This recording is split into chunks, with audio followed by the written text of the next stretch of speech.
بله. حالا استاد وقت داریم انشاءالله در این صحبت از آنلاینی در فیسبوک هم ما گذاشتیم، سوال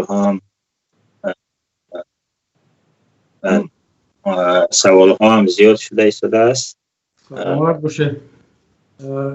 حالا چون خیلی دیر شروع کردیم منظورم که اعلان وقت کم هم اگه 2-3 ساعت پیش به فکر مونده، ولی انشاءالله که دیگر توکل به خدا بفرمایید. بله بله. این در فیسبوک هم گذاشتیم، مردم از طریق ویدیو در یوتیوب میرن. اما که هم من کمی مشغول میشم برای که آنلاینی مردم سوال داده ایستادن، منم آنلاینی نگاه میکنم و سوال هم میدیم و بعضی سوال ها را که خودم و بعضی دیگر را آماده کردن در از ما هست، از اونا هم سوال میدیم و از این طریق آنلاین هم انشاءالله که خیلی خوب بفرمایید. دیگر در خدمت هست. خیلی. حالا ما راستی 2 دقیقه دیگر داریم برای شروع رسمی. خب به نام خداوند مهربان، هموطنان عزیز، بینندگان گرامی، خواهران برادران گرامی، امیدوارم که صحتمند و سالم هستید و از درگاه خداوند حال دارم که خداوند همه شما شریک هستید و حالا امروز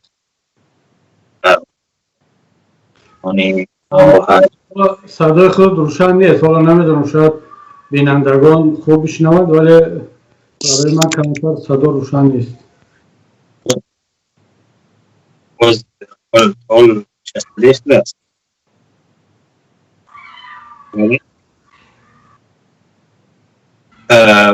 ما همراه مهمان امروز ما استاد مهدی کبیری، رهبر پیمان ملی تاجیکستان و همزمان رئیس حزب اسلامی تاجیکستان هستند. خوش آمدید استاد. حالا برنامه ما هستند استاد، چند سوالی هست که از دو هم اینجا سوالی در پیش من هست و سوال‌هایی که برادران و دوستان و کاربران فیسبوک داده ایستادن، یعنی طریق آنلاین هر دو سوالا رو جمع کرده انشاءالله که به شما میدهیم و امیدواریم که بینندگان ما از این صحبت آنلاینی ما استفاده برند. حالا یکی از کاربران در فیسبوک در مورد وضعیت حمزه جان نبیره پرسیده است و نوشته است: با واسطه اینترنت عکس از جای کسلی و رمیده حمزه رو با همسری 66 ساله دیدیم. بیبی نبیرگانم از وحشت دهشت به سکته دل گرفتار شد. همون عکسایی که مانده بودند درباره حمزه جان. تو هنوز صدای سابق جانشین وزیر تندرستی سیده عمر را صدا می‌دهد و کجا می‌بریدش؟ اشاره به حمزه جان. توبه نشونده است، بیماری سرطانی درجه 4 را دارد. از استاد مهدی کبیری التماس همین که از وضع این روزه حمزه جان کمی اطلاع می‌دادند با اهل خانواده هم دعا می‌شه. حالا وضعیت حمزه جان چطور است؟ وضعیت سلامت؟ سلامت باشید. به نام خداوند بخشنده و مهربان. من حالا بدون مقدمه شروع کردیم دیگه از سوال‌ها، ولی پیش از آن می‌خواستم هم به شما تشکر بگم و هم به بینندگان، و این یک کار بسیار خوب است که ما کم کم بتوانیم در پلتفرم‌های گوناگون، در شبکه‌های گوناگون به سوال‌های مردم جواب بدیم. و حالا از حمزه اگر شروع شد، خدا را شکر که سلامتی حمزه خوب است و به مکتب رفته ایستاده است. البته با زبان آلمانی خوب هم، یعنی روان هم که نباشد، خیلی فهما صحبت میکند. در یک صنفی مخصوص خوانده ایستاده است برای آنکه اون تبابت‌ها بخصوص اون داروی شیمیایی که برای سرطان گرفته بود، اون یک کمی تاثیر خود را رساندن و شنواییش یک کمی پایین رفته است و بنابر همین در یک مکتبی مخصوص درس میخواند و مقامات آلمان تمام شرایط را برای آماده کردن. هر صبح ماشین مخصوص میاد از منزل او را به مکتب میبرد و باز بیگاه با همون ماشین او را تا نزد خانه میارند و در یک فضا و محیط خوب با پدر و مادر و خواهرانش زندگی دارد. البته من تشکر میگم به ملت عزیز، به مردم که هنوز هم در فکر حمزه هستند، چون واقعا قضیه حمزه قضیه تنها یک نبیره کبیری نبود، بلکه قضیه انسانی بود و صدها هزار شاید میلیون ها آدمان هنوز هم پیگیری میکنن که تقدیر حمزه چی شده است.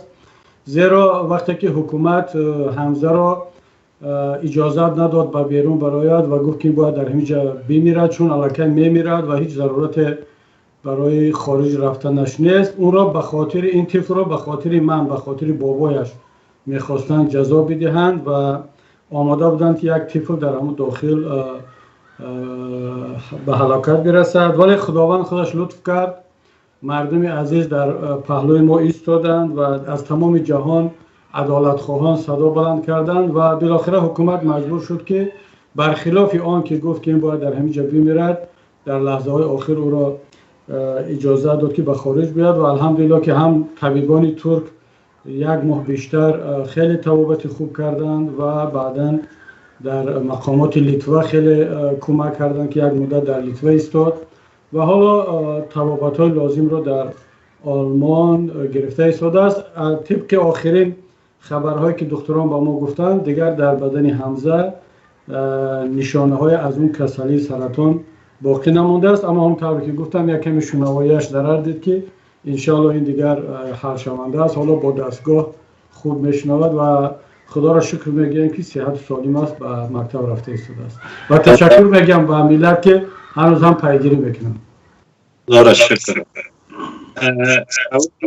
بنا سیمی یک نفر سوال داده است که محیدین کبیری کیست؟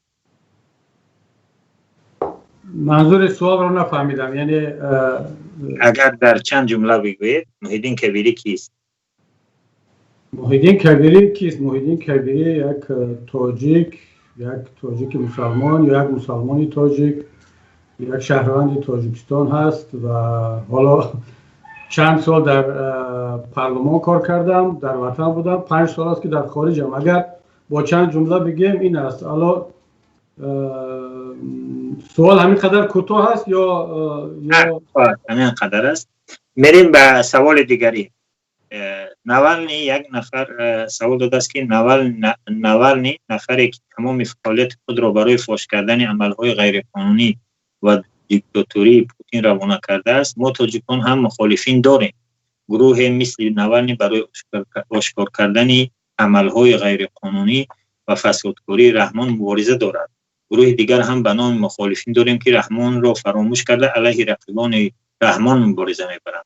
طبق مشاهده این گروه دوم نوالنی را میپرستند، ولی چرا در عمل از نه همچون نوالنی بلکه طرفدار اشدی پوتین هستند؟ یعنی چرا آنها برای آشکار کردن عملهای غیر کانستیتوشنی رحمان بلکه برای تحقیر مخالفین کمر بستند؟ این دوخورگی بیانگر چیست؟ حالا در این سوال تقریبا چند سوال دیگر هم جا داده شده است، ولی حالا نوالنی دیگر طبیعی است که حالا نوالنی یک چهره دیگر فراروسیگی هست. روسیه هم دیگر محبوبیتش، حالا اگر محبوبیت هم نباشد، حداقل معروفیتش از مرزهای روسیه هم بیرون رفته است و واقعا هم من در صحبت چند روز پیش هم گفتم درباره نوالنی که من او را یک انسان بسیار بی‌باک و ناترس می‌حسابم، اما قدم‌هایش را بسیار حساب کرده می‌گذارد. برگشتنش به روسیه یک برگشتن بسیار حساب و کتاب شده بود و خودتان هم دیدید همین شب منم اون تحقیقات اخیرش را درباره مالکیت دارایی‌ها و اون کروپسیایی که در روسیه وجود دارد و حتی خود شخصان اول روسیه را مثل پوتین و دیگران را در اون نشان می‌دهد، این را در بیرون آماده کرد و میدانست که رود زندانی میشود. این را بعد نشر باید کنند و باید که مردم به قیام برخیزد. یعنی حالا هدف نوالنی تا جایی که من قدمهایش رو پیگیری کرده ایستادم، این به قیام دعوت کردن مردم روسیه هست و اعتراض کنند، او رو از زندان بیرون برارند و شاید که در انتخابات پارلمانی که به قریب انتخابات گوسلوم هم هست، در اونجا بتوانند نامزدای حزب یدین روسیه را، اما حزب خلق دموکراتی روسیه را به اصطلاح از پارلمان یا بیرون کنند یا حداقل شمارش رو کم کنند. من فکر میکنم بسیار اقدام خوب بود، چون هنوزم در روسیه امکانیتی با راه قانونی عوض کردن حاکمیت زیاد هم نباشد، یک مقدار مانده است. برای مثال اگر گوسدوم را نیروهای آزادیخواه روسیه حالا یا بگیرن یا به اکثریت باشن، دیگر برای آنها قدم‌های بعدی آسان‌تر میشود. فکر میکنم یک کاری بسیار حسابی خوبی را کردن. اما اگر قسمت دومی سوال درست فهمیده باشم که اون را در کانتکست روندهای تاجیکستان اگر نگاه کنیم، بله واقعا همه نوالنی را امروز تعریف کرده ایستاده است، اما نه همه نوالنی شده میتواند. من فکر میکنم که برای نوالنی شدن اون یک فضای خاصی مثل روسیه داشتن در کار، در کانتکست بین المللی باید این مسئله را دید. در اونجا باید پوتین برای یک شخصیت قوی، روسیه برای یک کشوری مهم باشد که بعد جامعه جهانی بیاید بالای نوالنی یا هر اپوزیسیون دیگر توجه کند. اما یک ویژگی که نوالنی دارد، من این را باید بگویم، نوالنی یک کار خوب کرد. اصلا ببینید نوالنی رئیس یگان حزب نیست، اپوزیسیون معمولی هم نیست. مثلا در همه کشورها اپوزیسیون ها کیا هستند؟ اپوزیسیون این همون رئیس حزب‌های مخالف هستند، مثل تاجیکستان ما هم، مثل دیگر کشورها همین است. اما در روسیه وقتی که نوالنی و طرفداران نوالنی دیدن که با اون روش‌های کلاسیکی معمولی تقلیدی هیچ کار کرده نمی‌شود، اون حزب‌های سیاسی حتی حزب‌های اپوزیسیونی را هم کنار گذاشتن و خودشون آمدن با یک روش‌های جدید و خیلی هم مؤثر مبارزه را آغاز کردن و امروز می‌بینیم که قوی‌ترین حزب‌های سیاسی روسیه هم حزب حاکم و هم حزب‌های پارلمانی مثل کمونیست‌ها، سپراویدی و روسیه یا ژیرینوفسکی یا حتی حزب‌های اپوزیسیونی مثل یابلوکا و گروه‌های قوی مثل گروه نیمچوف که خودش کشته شده الان طرفدارانش هستند، اینا به حد نوالنی مؤثر نیستند.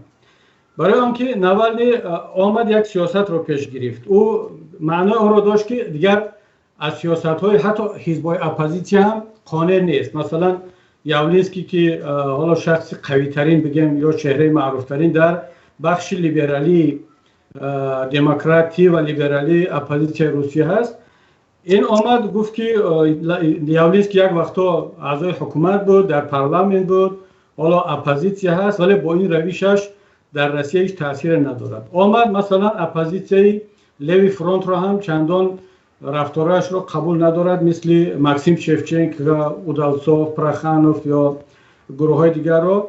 اینها را هم نه تنقید میکند نه با آنها سر و کار دارد، در بعضی جاها همکاری میکند. مثلا در تظاهراتی که چند سال پیش شد در میدان بالاتنی مسکو، اینا همه با هم آمدن در اون تظاهرات 50-60 هزار نفره شرکت کردند. اما ما ندیدیم که مثلا ماکسیم شفچنک بیاید نوالنی را تنقید کند. آشکار مثلا من دیروز صحبت ماکسیم شفچنک را هم تماشا کردم، چون که هم به خاطر آن که ما دوست هستیم و یک زمان مهمانی ما در دوشنبه بود و در مسکو هم زیاد ملاقات میکردیم و من همیشه پیگیری میکنم که سیاستمداران روس چه نقطه نظر دارن. مثلا در همین بحث با نوالنی آشکار میگوید که نوالنی یک طرفدار اندیشه‌های لیبرال دموکراتی هست، من بیشتر چپ‌گرا و سوسیالیست هستم، اما اعتراف دارد که در حال حاضر نوالنی سیاستمدار رقم 2 روسیه هست.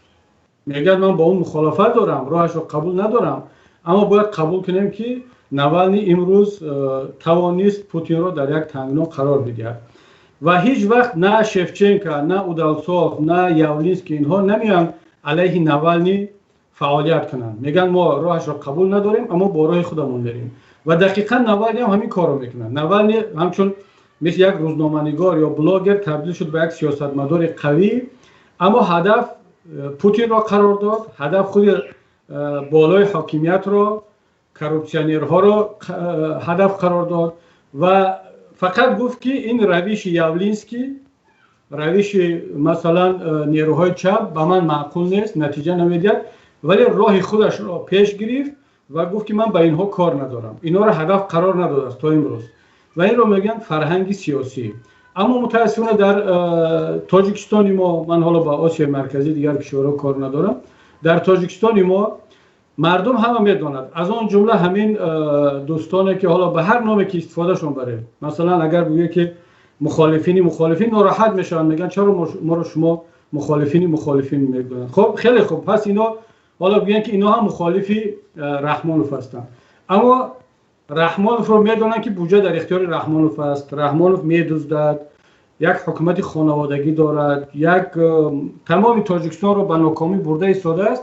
او را رها کردن، میآیند میگن که ما مخالفی اپوزیسیون هستیم، مخالف کبیری، پیمان یا نهضت یا اینا، برای آنکه اینها هستند که رحمانوف وجود کرده ایستاده است و اگر تا ما اینها را از سر راه نبرداریم، ضعیف نکنیم، اینها محو نشوند، نباید در تاجیکستان کاری را انجام داد. من فکر میکنم اینجا یک منطقی خیلی ضعیف است. دقیقاً وقتی که شما از داعش، از مثلا گروه های القاعده اینها اگر سوال کنید، حالا القاعده مثلا مستقیم هجوم میکرد، وقتی که داعش را، اون متفکران داعش را سوال میکردن که شما که خودتان را علیه غرب و علیه دشمنان اسلام مبارز اعلان میکنید، اما چرا میاد این مسلمان ها را میکشید؟ مثلا در عراق، در سوریه، در جاهای دیگر یک مسلمان را کافر، یکی را مشرک، یکی را مرتد، یکی را منحرف شده اعلام میکنید، اینها را میکشید. مگر هدف شما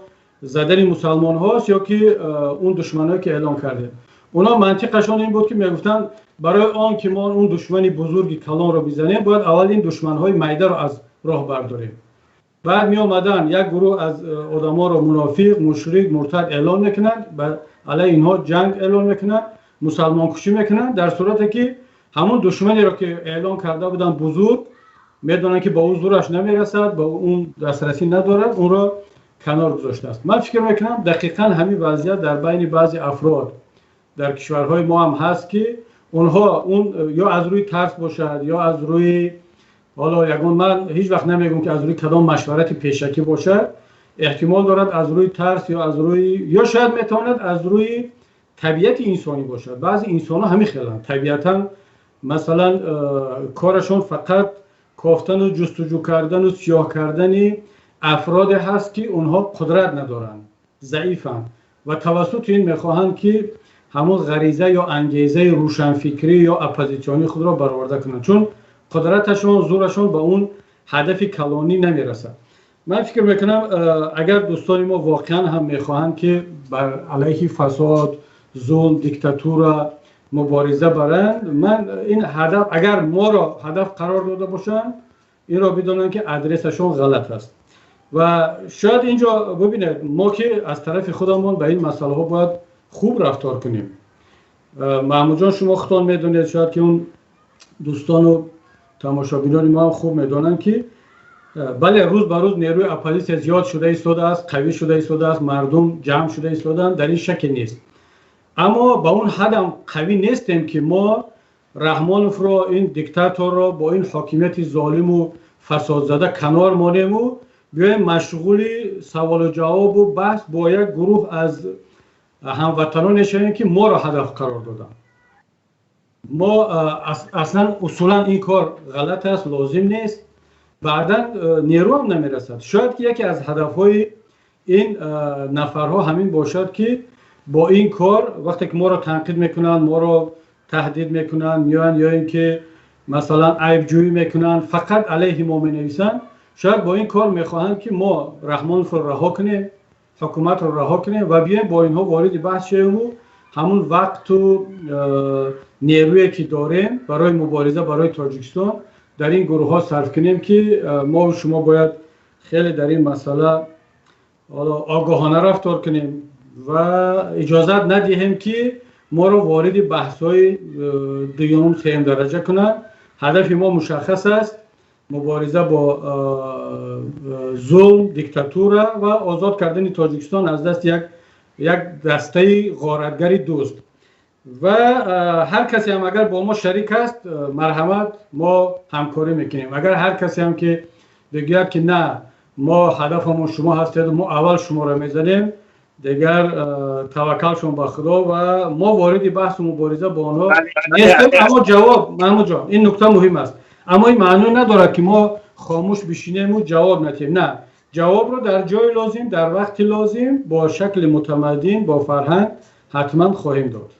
ولی نگاه کنیم از نگاه مثبت‌گرایی، آیا مثلا این خردگیری، عیب‌جویی که شما این خیلی میشینید، این طور گفتید، اون طور گفتید، اینا به یک شکل شما را سفته نمیکند، قوی‌تر نمیکند و مثلا یک چیزی به نفع شما نیست، به نفع مخالفین هم نیست، همین که بسیار خردگیری میکنند، شما احتیاط میکنید که در آینده پای قدماتون خوبتر و در جای مناسب بگذارید.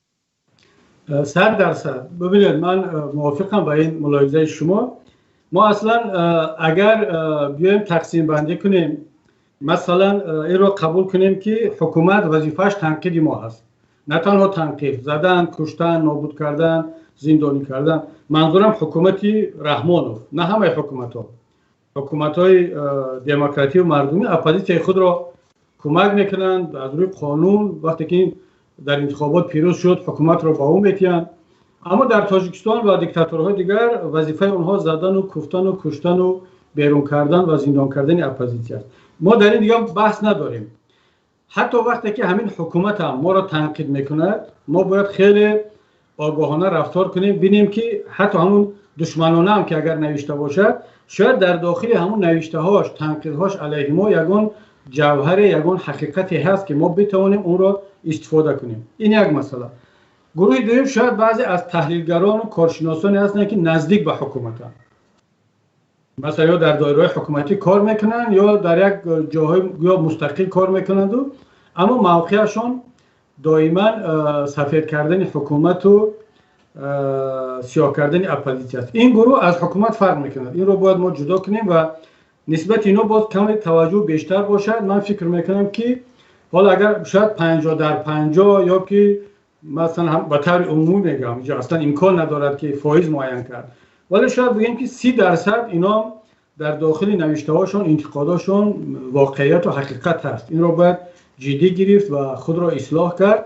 اما اون باقی مانده است که احساس می شود که یا از ترس گفته ایستاده است یا زیر فشار است یا به خاطر کدام تملق و کدام شرایط خاصش میگرد، اون را دیگر باید رها کرد و به نظر نگرفت. اما یک گروه دیگر که مثلا حالا نه حکومتی ها نه در داخل کشورن، اما شاید باز میگم از روی طبیعت یا از روی یگان کینه و عداوت این رو باید اینو خودشون میدونن. این گروه رو هم که نباید همه گفته ها و نوشته هاشون رو باید رد کرد، پرتافت و خط زد. نه، این طور هم نیست. ما باید خیلی آگاهانه رفتار کنیم، حتی اگر بدونیم که این آدم یک انسانی غرضناک است نسبت مخالفین، نسبت مردم، نسبت نیروهای مبارز، اما بیایم ببینیم که چی میگوید و آیا مثلا همه حرفاش غرضناک است، قالبی هست، یا در داخل همون انتقادهایش بعضی مسائلی هست که واقعا حقیقت رو میگوید. ما هم کمبودی داریم، باید اصلاح کنیم خودمون رو. اگر ما این گونه رفتار کنیم، به نظر من هم برد میکنیم، هم وقتمون رو زیاد به اینها صرف نمیکنیم. از یک طرف خود رو اصلاح میکنیم، از طرف دیگر زیاد گرفتار این گروه ها نمیشیم. حالا من یک مثال بیارم همینجا محمود جان. مثلا ما و شما که هممون ایمیل داریم، پست الکترونیک. من سالهای قبل از وقتی که ایمیل داشتم، اول همین ایمیل رو خوب استفاده بردن نمیتونستم، خیلی وقتم صرف میشد. مثلا همه چیزی که وارد پستم میشد میخوندم، بعد میدیدم که در اونجا مثلا مکتوب های هر خیلم زیاد است، رکلام هست، اصلا آدما میفرستن. بعد دیدم که در اونجا چند تا انتخاب هست. یکیش مثلا امکانی بلاک هم کردن هم هست. شما بتوانید هر کسی که از اون فقط نگاتیو میاد یا حرفای بیهوده بلاک مونید. یک انتخاب دیگر دارد با نام اسپم. شما میتونید بعضی نفرهای رو، بعضی مکتوب‌ها یا سرچشمه‌های رو که همه چیز رو میفرستم برایتون. خیلی از شرکت ها، از رسانه ها، از کارخانه ها برای شما قدر نیاز نیست، اما در بین اونها بعضی نامه ها، بعضی معلومات های مهم هم هست. این نیست که همه اون لازم باشه. شما اون رو در سپم میمونید، بعد ماه یک بار، 2 ماه یک بار، مثلا من همین خیلی میکنم، چون که بعضی نامه های مهم هم در سپم میرون تصادفاً. خودی همون الگوریتم کامپیوتر با اون طرف میفرسته. مثلا در 2 ماه 3 ماه یک بار سپم رو میبینید که بعضی اونجا مسائل مهم هم بوده است، اما اینه که شما هر روز هر هفته بیاید خود رو مشغول اون کنید و فقط باز میمونید برای هر روزه کارتون همون قسمت نامه هایی را که خیلی مهمن از اداره ها، از مرکزهای، از شخصیت هایی که مهم هستند برای. من فکر میکنم در مسئله کار با این گونه کارشناسان و افراد و گروه ها باید مثل همون پشت الکترونی رفتار کرد که یک قسم را باز ماند، با اونها همکاری کرد، یک قسم دیگر را در سپم وارد کرد، گاه فکراشون را نگاه کرد، یک گروه دیگر را اصلا باید بلاک کرد و توجه نکرد، با راه خود ادامه داد، اما هیچگاه نسبت انتقادها به احترامی نکرد. یک مشکلی یا یک آسیب سیاستمداران این است که نسبت انتقادها به احترامی میکنن، نادیده میگیرن، در صورتی که این انتقادها میتواند سیاستمدار را، حزب را و حتی حکومت را هم خیلی اصلاح کنند. میشود مثلا در 10 کتاب که در ترجمه هیچ ما رفته بود و بعد اصلاح شد، مثال همین یک مثال از همین مثبت نگاه کردن باشد. قسمت اول سوال را متوجه نشد. 10 کتابی که در ترجمه حال شما در یک از سازمان ها نشر شد که شما اینقدر کتاب نوشتید و از مثلا برخی ها گرفتن اینا مثال گفتن که این 10 کتاب در کجا نوشته است. اصلی ماجرا در این چی است؟ آیا میشه مثلا همین رو یک مثال آورد که بعضی فایده ها دارد اصلاح؟ بله 100% این هم میتونه یک مثال باشد. البته این به معنی به خودت ربط دارد بیشتر، چون همچون مسئول روابط خارجی اون را خودت نوشته بودی که اون متن رو. ولی ببینید حالا 10 کتاب، 9 کتاب، 8 کتاب، 15 کتاب این مهم نیست. این میتواند بله اصلاح کند. من مطمئنم که بعد این انتقادها و حتی یک کمی تمسخر و تحقیرهایی که کرده شد، حداقل شما دیگر درک کردید که در این گونه مسئله ها یعنی تخمینی نوشتن لازم نیست، خیلی دقیق باید بود. از اون که یک شماره کم و زیاد میشود، نه اگر 10 تا ننوشته باشم اون 10 نوشتی یا 15 نوشتی، نه آبروی من زیاد میشه. اگر کم نوشتی آبروی منم کم نمیشد، اما دقیق بودن خوب است. اما یک مسئله که در اینجا حالا یادآور شد این مسئله رو، این مسئله هم که اصلاح میشوه یا که آدم اینا رو باید گفته شوند، خیلی مسئله خوب است. اما ببینید که مسئله در چی است؟ مسئله در این است که همون دوستانی که حالا این مسئله 10 کتاب و 8 کتاب اینا را مطرح کردن، اینا نه اومدن همون خود ماهیت مسئله را ببینن که اصلا این مسئله از کجا پیدا شد. مثلا درباره سخنرانی من در دانشگاه واشنگتن هیچ چیزی نیست. مثلا ببینید که در اونجا یک سخنرانی نماینده اپوزیسیون، حالا من نگویم رهبری اپوزیسیون که بعضی ها خیلی ناراحت میشن چون این را در اونجا رهبری اپوزیسیون معرفی کردن، من میگم یکی از نمایندگان اپوزیسیون هستم. سخنرانی یکی از نمایندگان اپوزیسیون در دانشگاه جورج واشنگتن، اونم در حضور کارشناسان خیلی عدد زیاد و خیلی متخصصان از وزارت‌های خارجه، سفیرها، ژورنالیست‌ها، سوال و جواب‌های خیلی مهم. هیچ کدام از این بزرگواران نمیان بگن که خب کبیری در اینجا غلط کرد، در اینجا این حرف رو نادرست گفت یا این پیشنهادش خوب بود، تحلیل نیست. نمیان بگن که نقطه نظری کبیری در این مسائل ها اصلا اشتباه هست، مردم آگاه باشد، از پس کبیری نرود، برای اینکه اون حاکمیتی که این میخواهد یا دولتی که اعلان کرده است این گونه صفات‌های منفی دارد. بلکه اینا را همه را کنار میگذارن. یک آدمان صاحب تحلیل، صاحب قلم در شبکه‌ها فعال میان به یک مسئله میچسبن که باز تکرار میکنم اینم باید اصلاح شود، باید گفته شود. اما اگر این در حاشیه مثلا یک تحلیل جدی درباره خود اون سخنرانی و مسئله‌هایی که در اونجا گذاشته شد، اگر این کار انجام میشد، واقعا انسان درک میکنه که خب این یک تحلیل هست خیلی کارشناسانه، موشکافانه، با انصافانه که آمد پهلوهای مثبت و منفی این فعالیت اپوزیسیون رو به قلم کشید. اما وقتی میان همچون یک اپوزیسیون رفتار میکنن که مثلا ما آشکار میگن که اپوزیسیون رحمانوف هستیم، مخالف رحمانوف هستیم. وظیفه ما تعریف کردن رحمانوف نیست. وظیفه ما در اینجا هم خوبی و هم بدی رحمانوف را دیده در ترازو مونده نیست. برای این کار کارشناسای مستقل هست، برای این کار تبلیغاتچی خود رحمانوف هست، یک ارمیه آدم هست. وظیفه ما همچون اپوزیسیون مثل که در تمام دنیا هست، پیدا کردن کمبودی های حکومت رحمانوف و شخص رحمانوف و به مردم آشکار کردن و این حکومت رو از سر قدرت دور کردن. اگر هر کسی بیاد بگه که من اپوزیسیون هستم، اپوزیسیون کبیری ام، اپوزیسیون مثلا مخالفین هستم، دیگر آشکار بیاد همین فعالیت رو کند. یعنی اصلا بگید که ما در فعالیت پیمان یا نهضت یا خود کبیری هیچ مثبتی را نمیبینیم و دیدن هم نمیخواهیم، بلکه وظیفه ما اینها را زدن برای اینکه ما اپوزیسیون اینا هستیم. اما وقتی که میان 100% مثل یک اپوزیسیون رفتار میکنن، بعد وقتی که مردم مثلا من شنیدم که ناراحت شدن بعضی دوستا که ما را مخالفین میگن. حالا پس شما وقتی خودتون کارشناس مستقل میگید، گفتی روسا بود تدبری اون استانداردهای یک کارشناس مستقل رعایت کنه، در اون صورت شما را میشود همچون جامعه شهروندی یا کارشناس مستقل نام گرفت. بارها بعضی ها مسئله رساله دکتری شما را میبردارن، اون در کجا است؟ آیا ممکن است به اون دسترسی پیدا کرد؟ رساله دکتری خودم اصلا یگان کتاب و یگان مقاله و یگان رساله خودم الان همراه هم ندارم که در کجا است. او را میشه در کتابخانه وکی یا که در همون ارشیو وکی روسیه پیدا کرد، میشه در داخل تاجیکستان پیدا کرد و اون کسی که میخواهد مثلا خیلی هم اگر کبیری براشون شخصیت مهم است که تمام این مسائل رو جستجو کنه، حتما پیدا میکنن. اما این را بگم که من اگر میداشتم حتما میدادم. متاسفانه یک مشکلی شخصی من همین است که نه کتاب های نوشتم در دستم هست و اصلا جمع آوری میکنم، نه نونوشته ها هم اونایی که خودت اعلان کردی شمارش اوناش که دیگر در دستم نیست، نه مقاله هایم رو جمع میکنم، نه مصاحبه هایم رو. مثلا الان من تازه که کانال یوتیوبی خودم رو راه اندازی کردم، تنها همین 4 تا چیز رو دارم، 4 صحبتی که در کانال یوتیوب رفت.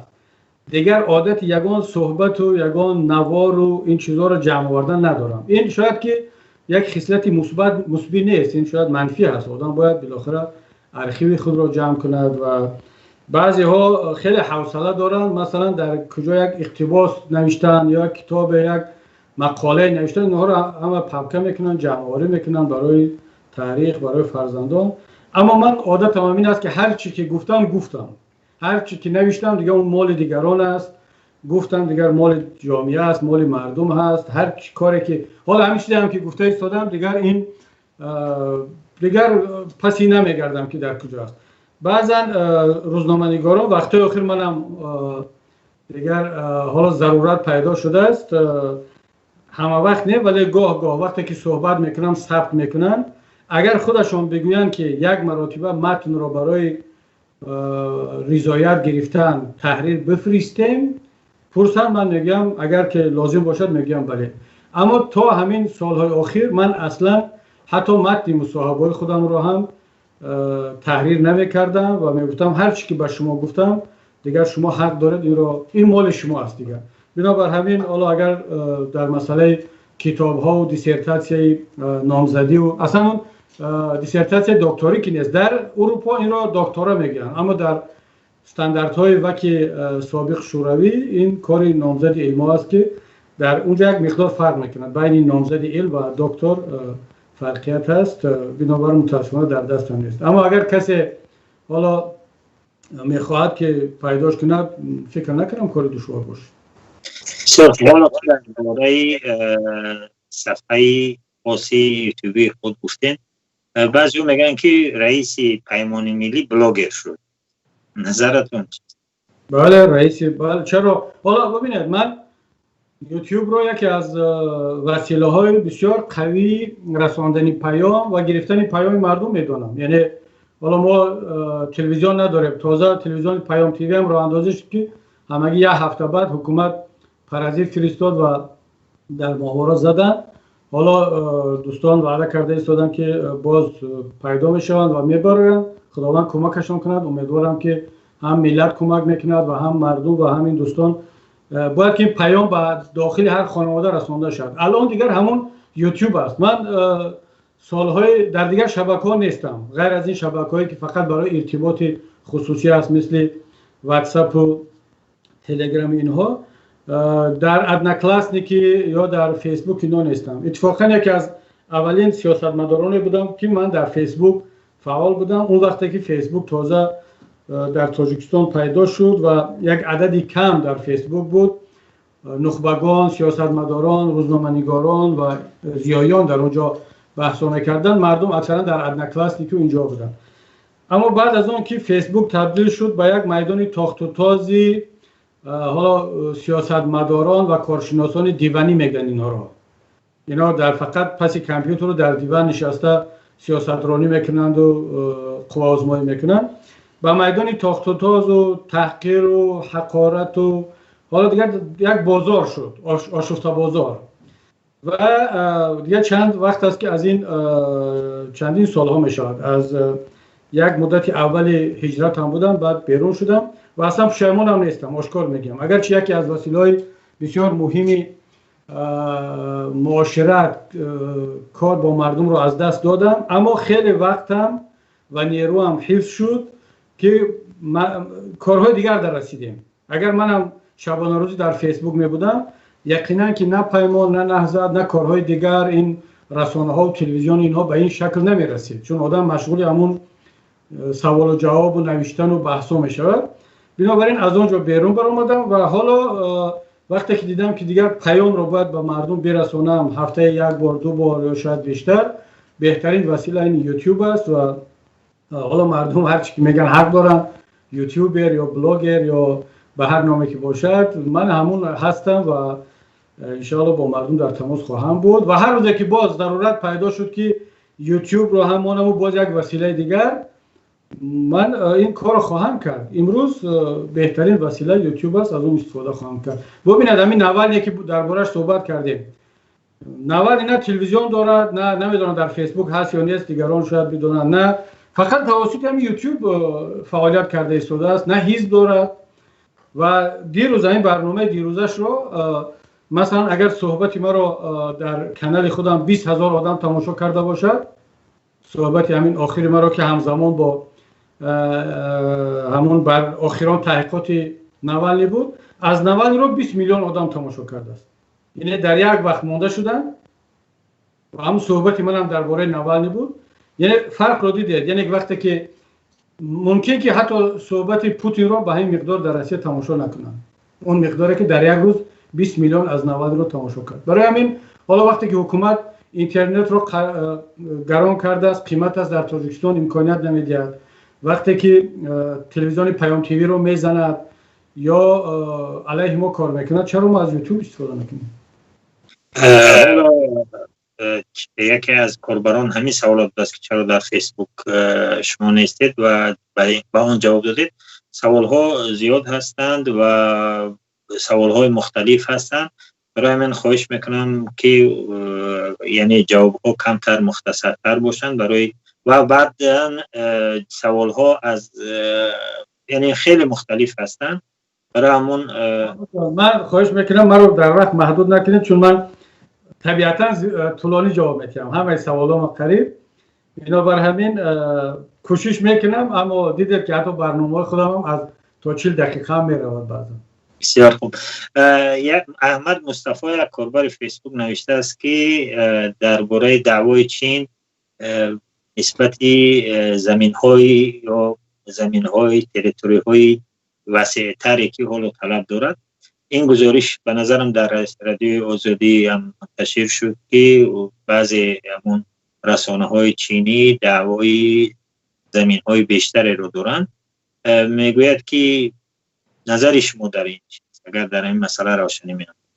بله، من خبر دارم که این باری اول نیست، بعضی رسانه‌های چین این گونه مطلب‌ها رو می‌نویسند، اما تا به حال ما موقع رسمی کشور چین رو نداریم در این باره که آنها دیپلمات‌های چین چی میگن. من فکر نکنم که در کشور مثل چین یک رسانه تا اون حد آزاد باشد که بیاد از پیش خود چنین یک مطلبی را بدون کدام جزا یا هشدار بنویسد. یعنی در کشورهایی که این گونه حکومت ها دارند و یک حزبی هست، معمولا روزنامه‌نگارا، روزنامه ها میان همون سیاست های طراحی شده در دوران حکومت را می نویسند. پس اینجا در پس این گونه نوشته ها یک سیاست هست. اما هدف چی است؟ ما باید تحلیل کنیم که چرا این میآیند گاه می نویسند. این بار اول هم نیست. من فکر میکنم این یک نمود خودش، حالا فکر نکنم که دعوا برای اون است که فردا یا پس فردا بیان باید یک قسمت زمینی تاجیکستان رو بگیرن. نه، این یک نوع کمک به رحمانوف است. من حالا میگم چرا کمک به رحمانوف است. زیرا وقتی چین میگه که مثلا این مقدار زمین تاجیکستان مال ما هست یا همه تاجیکستان مال ما هست، بعد رحمانوف همون طوری که در همون سالهایی که من دپوتات وکیل مجلس نمایندگان بودم و این مسئله را در پارلمان خیلی بحث کردیم با وزیر خارجه اون وقت همراه خان ظریفی و دیگران، خیلی بحثا شد. من موقعم تغییر نکرده است، گفتم این کار را بدون اجازت ملت کردن در پس درهای پوشیده و حق نداشت پرزیدنت رحمانوف زمین ملت را که طبق کنستیتوسیا او کفیل یک پارچگی تاجیکستان هست، زمین تاجیکستان را به مشورت مردم به رفراندوم به کسی بدهد. ولی اونا چی گفتن در جواب؟ و گفتن که چین دعوا داشت که تمام ولایت بدخشان رو میگیره.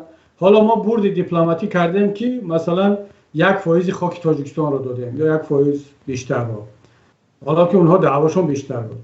و این گونه دعواها بازم اینا رو شیردل میکنند، میگن ببینید ما نمیگوییم که چین دعواش بیشتر از این است، ولی ما کم دادیم. حالا ما از اون که چین طلب میکرد کمتر دادیم. پس در سطح شوروی سابق یا در آسیای مرکزی از همه بیشتر تاجیکستان زمین داد بچه.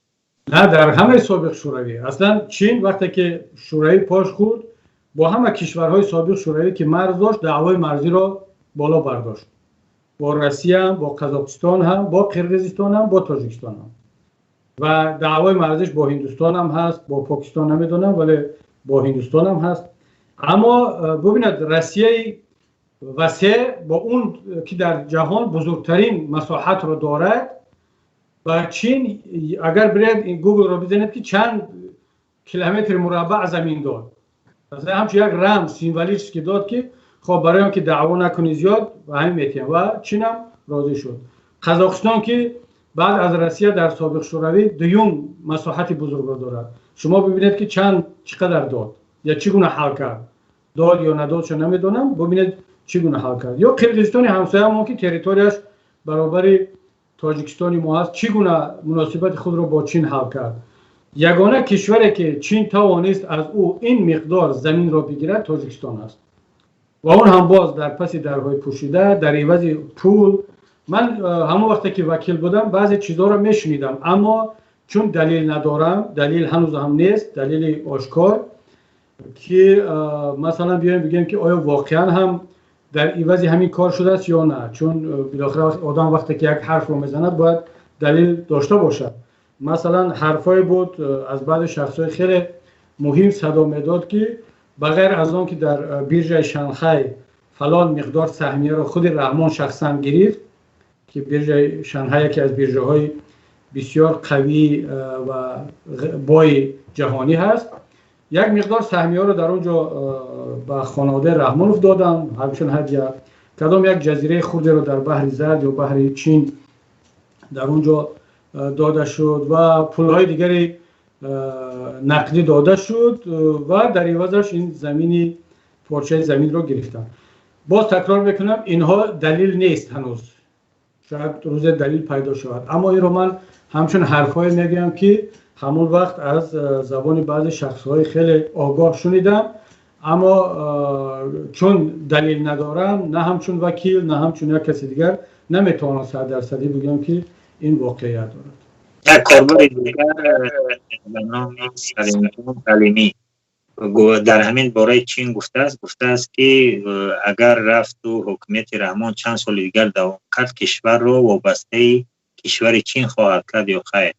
هر چیز زودتر جناب کویری یک کاری بکنید که کشور از دست نرود. انشالله امیدواریم دعا میکنیم که پروردگار کمک کند ملت مستحکم بایستد که کشور از دست نرود، از دست نخواهد رفت انشالله. و این وابسته به ما و شما است. این به رحمانوف دیگر هیچ ربط نداره. من اون رحمانوف را که میشناسم، حالا چه که نوالی هم خیلی دقیق طبیعت حکومت روسیه را آشکار کرد. منم بالاخره 10 سال وکیل مجلس بودم، در داخل حالا همون نظام کار میکردم، اگرچه دشوارم بود. اون آشنایی و آگاهی که از وضعیت دارم، رحمانوف اگر برای در قدرت ماندنش لازم شود، برای این ثروت را از دست ندادن لازم شود، من هیچ شک ندارم که تاجیکستان را تبدیل می‌دهد به یک پروتکتورات یا یک منطقه یا به یک شکل دیگر، استقلالیتش را یا به چین یا به هر کسی که او را همچون رهبر امروزه تاجیکستان حمایت کند. چون تاجیکستان را او تبدیل داده است به یک کارخانه شخصی که از آن میجفد، معذرت میخوام، میجوشد، پول کار میکند، به خارج میفرستد، به آفشار و با تمام خانواده‌اش خون و بایگری ملت را میمکد. و باید یک کشور، یا حالا که اگر حالا امروز یتیموف و رحیمزاده و ارتش و اینا این کارخانه رحمانوف را حمایت کرده ایستادن، این تجارت و پول جمع کردن رحمانوف را حمایت کرده ایستادن. اما روز برسد که رحمانوف درک کند که دیگر قدرت این امنیت و میلیتسیا و ارتش و اینا نمیرسد، این من شک ندارم که آماده میشد یا مسکو یا پکین یا هر کشور دیگر را، مثلا تاشکند، براش فرق نمیکنه، همون خیلی که او را آوردن در سر قدرت ماندن و او وابسته دیگرها بود، طبیعتش همین است که در وقت رفتن هم باز وابسته یک کسی دیگر خواهد بود و مهم برای اون که این قدرت رو از دست ندهد. حالا سوال اساسی این است که آیا ما میتوانیم کار را به حدی برسانیم که دیگر رحمانوف فرصتی تاجیکستان رو، مستقلیتش رو به یک کشور دیگر دادن رو نداشته باشد؟ چون این خطر هست. من حتی فکر میکنم که شاید رحمانوف یک سخیمی را پیدا کند که ظاهرا طبق کنستیتوسیا تاجیکستان همچون یک دولت مستقل یا باقی میموند، صاحب مثلا پرچم است و گیمن هست و پرزیدنت هست و پایتخت هست و مثل اینها، ولی عملا تمام ریچک های دولتی در اختیار یک کشور دیگر قرار میگیرد که دیگر ما دیگر اصلا یگان قرار را حتی حکومتی نو هم که بیاد بعد دشوار میشود با به هماهنگی با یک کشور دیگر گرفته شود. چرا؟ برای وقتی اون ریچک های اقتصادی، مالیوی، نظامی در اختیار یک کشور دیگر قرار میگیرد، برای حکومت بعدی خیلی هم دشوار میشد. بنابر همین وظیفه نیروهای مبارز در این مرحله این است که تمام کارها را باید انجام بدهند که استقلالیت اقتصادی، سیاسی و نظامی تاجیکستان از این بیشتر وابسته یگان کشور نشود. چرا؟ من در یک صحبت قبلی هم یک پیشنهاد کردم که امروز 50% قرض خارجی تاجیکستان به چین راست می آید و اونم از یک بانک است. اونم نگوید که همش درست که قرض سیاسی حکومتی است، اما چینی ها خیلی هوشمندانه رفتار کردن که اون را از طریق اکسیم بانک دادن، نه مستقیما همچون قرض دولتی.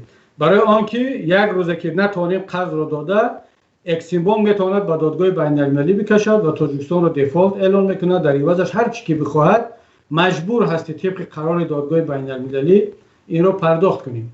و این بسیار یک سیاست خائنانه اقتصادی بود که قرض خارجی کشور را 50% را بیاریم به یک کشور و اونم از یک بانک این را وابسته کنیم. من پیشنهاد کرده بودم و حالا تکرار میکنم که در آینده الان باید پیمان ملی تاجیکستان این برنامه را دارد و حکومت بعدی باید قرارهای قبول کند که تاجیکستان، بانک ملی تاجیکستان، وزارتخانه‌های تاجیکستان حق ندارند بیشتر از 25% قرض خارجی را از یک کشور یا از یک بانک خارجی بگیرند. ماکسیموم 30%. از این بیشتر دیگر امکانیت ندارد. این را میگن سیاست دیفرانسیاسیون در سیاست اقتصادی و باید در آینده این را انجام داد. حکومت تاجیکستان این کار را نکرد و کرده هم نمیتواند امروز دیگر متاسفانه، و باید که ما در فکر این سیاست اقتصادی آینده باشیم. یک نفر به نام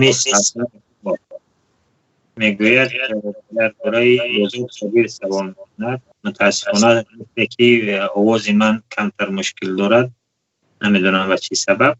ولی عمو جان درباره کی سوال دارد گفته؟ درباره بزرگ صابر میگوید که چرا از تاجیکستان بیرون رفت و با کم اصلاح میگوید و چرا اشعار مثلا ضد دین نوشت. این سوالش. خب این رو من باور دارم که بارها از خود بازار صابر پرسیدم که چرا از تاجیکستان بیرون رفت، چرا این اشعار رو می نویسد و هر کس مسئول نوشته و فعالیت‌های خودش است. اما اون چیزی که اگر من تحلیل کنم نظر شخصی خودم رو بگم، بازار صابر وقتی از تاجیکستان رفت که هم از تاجیکستان میگرفت، وقتی که رحمانوف به سر قدرت آمد بازار صابر رو زندانی کرد. ولی یادم نیست چند ماه یا فکرم از یک سال کمتر بود. بعد وقتی که نیکیتا سیمونوف رئیس اون وقت اتحاد ژورنالیستان روسیه بود یا کدام پن کلوب را بود، الک پانفیلوف، سازمان‌های بین‌المللی فشار آوردن بالای رحمانوف، اول بالای یلتسین و بعد بالای رحمانوف. مسکو از یلتسین طلب کرد که از رحمانوف که بازار صابر را رها کند برای آنکه اپوزیسیون تاجیک وقتی که اون وقت در مسکو بود در همکاری با الک پانفیلوف و با اون سیمونوف و اونها توانستند بالای یلتسین و کرمل فشار بیارن و وقتی گروه رها کردن آمد مسکو. از مسکو رفت به امریکا، باز هم سازمان های بین المللی حقوق بشر او را بردن. اینجا یک اتفاقا یک چیزی هست، وقتی که استاد بازار صابر به مسکو آمد، ما در وقت در مسکو هم تحصیل میکردم و هم تجارت میکردیم. با زید سعیدوف رفتیم پیشش، در یک خانه، یک خانگی یا دو خانگی زندگی میکرد. بعد فهمیدیم که بازار صابر امریکا رفتنی است. یادم نیست سالی 93 بود 94 بود، همون سالها بود. خلاصه رفتیم همراه زید پیشش و گفتیم که او را خب متقاعد کنیم، خواهش کنیم که نرود، چون در اون وقت مردم ملت نیاز به همین گونه یک شخصیت مثل بازار صابر داشت که چون ما همه جوان بودیم در مسکو و باید که این گونه شخصیت ها رهبری میکردن اون بخش مسکوگی را، چون اپوزیسیون اکثریتش در افغانستان و در ایران و پاکستان بودن. استاد نوری، استاد مزاده، استاد تراجانزاده، آتاخان لطیفی و رحمتی حوی سنگین فینو بین تهران و افغانستان و مسکو رفت آمد داشتن. اما ما میخواستیم که بازار صابر هم در اونجا باقی بماند و رفتیم خانه‌اش، صحبت کردیم، خیلی همراه چای نوشیدیم و بعد گفتیم که ما استاد همین خواهش داریم که شما امریکا نروید، همینجا باشه. گفت برای چی نه؟ من گفت تصمیم گرفتم میروم دیگه، رکن امریکا میرم. گفتیم که ملت نیاز به شما دارد. خیلی قهرآلود بود چون از زندان برآمده بود و خیلی هم عصبانی بود. گفت که من توف کردم در این خیلی ملت که شاعرش برن زندان کند و کسی جرأت نکنه در داخل کشور مرا آزاد کند، از همون شاگردانم و زیاییان و از روشنفکرا، بعد مرا مثلا دموکرات ها و امریکایی ها آزاد کنند و برن نان و آب تیان. من این خیلی ملت گفت دیگر از بحرش گذاشتم، چون شاعر بود. شاعر مردم عادتا احساساتی هستند و نباید به این گونه موقع گیری ها زیاد توجه کرد. و وقتی که رفت امریکا دیگر من راستی پیگیر نبودم. بعد از اون که از امریکا مثل که خسته شد و دیگر خلاصه هر شاعر میخواهد که در آخر حیاتش یک زندگی آرام و مرفه داشته باشد، یا اکثرا آدمان ایجادی این طورن، حالا تنها شاعر نگیم، اونایی که به ایجادیات ربط دارن و میخوان در عوض ایجادیاتشون یک انعام‌های بگیرن، خب از اونها قدردانی شود، اونها را شب شعر برگزار کنن و به یک شکل. حتی فردوسی بزرگوارم وقتی که شاهنامه را نوشت، مثال از سلطان محمود غزنوی هم انتظاری توقع یک انعام را داشت و وقتی که ندادش با یک غزل بسیار تند نوشت و علیه محمود غزنوی و خودتان قصه را که میدونه دیگه. و تمام این شاعران هم اشانی البته هستند شاعران و اهل ایجاده که اونها یا اهل فکر که کم بغل زندگی میکنن تا آخر، ولی در اون راهشون هستن، از یگان پادشاه و حاکم توقع یگان پاداش و انعام را ندارن. اما همه کی خیلی نیست. ما در تاریخ از ادبیات تاجیک و فارس خیلی زیاد داریم، امروز هم این چیزا را میدونیم. و بازار هم وقتی که بازار صابر هم دید که در آخر عمر دیگه پیر شده است و باید به یک شکل برگردد.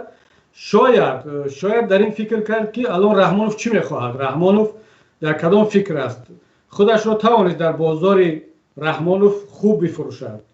درک کرد که رحمانوف ضد اپوزیسیون است، ضد اسلام هست، ضد نهضت است و آمد خودش را به همین بیشتر مطابق کرد. حالا که من 100% شک ندارم که بازار صابر خودش همچون یک آدمی، همچون یک شخصیت، یعنی این نه که حالا ضد نهضت نبود یا نه، شاید مثل بسیاری ها، اما درک کرد. مثلا آمد گفت که باید حزب نهضت اسلامی تاجیکستان بسته شود. در تاجیکستان این حرف رو گفت، یعنی همون حرفی را گفت که رحمانوف این را میخواست و به خاطر همین هم رحمانوف دعوتش کرد، وگرنه همین رحمانوف را زندانی کرد، از کشور بیرونش کرده بود.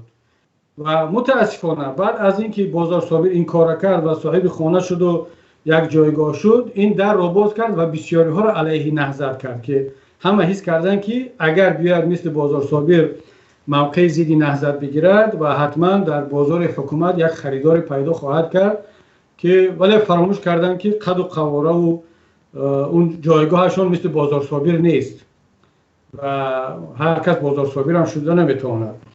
من حالا یک کمی طولانی شد ولی در عموم این را شناخت من همین است. اما یک چیز را بگم، نه به خاطر آنکه حالا بعضی فکر نکنن که بازار صابر مثلا با ما خیش و تبار است، واقعا هم خیش و تبار است.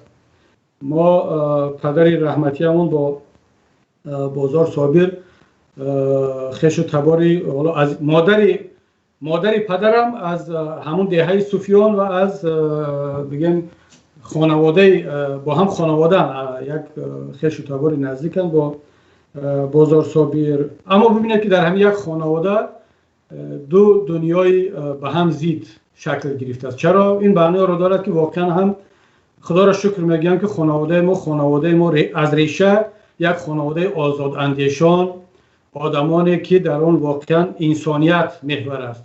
یک کس میتواند یک دینداری بسیار هم سنتی مثل خانواده ما باشد و میتواند باز یک خانواده دیگری از همون ریشه مثل خانواده بازار صابر و بیرون بیاد. با ما حتی خودی برادران بازار صابر که با ما خویش و تواران رفت آمد داشتیم، میدانستیم که چقدر باز انسانهای دین محور هستند. برای مثال همین خاله شرافت خدا رحمتش کنه، مادر آوازخوان معروف سیراج‌الدین فاضلوف، که اون باز از ما دیده خیلی نزدیکتر با بازار صابر، باز اونا عمک بچه و عمک دختر بودن.